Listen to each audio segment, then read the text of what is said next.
Assalamualaikum. Kita nyo to guys? Binabad na balat ng malunggay. Binabad ko ito kagabi.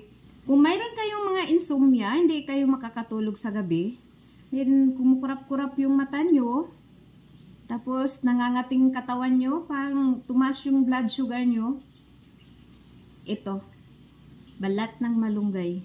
Ibabad sa gabi, the whole night, and then umaga, iinumin. Wala pang laman ng tiyan. Ganito lang ang gagawin natin.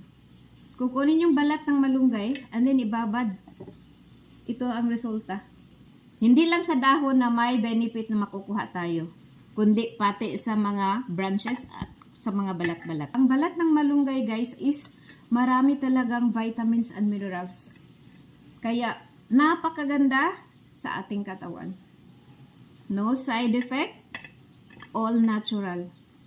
Binabad ng balat ng malunggay, iinumin bago kumain sa umaga. Subukan nyo.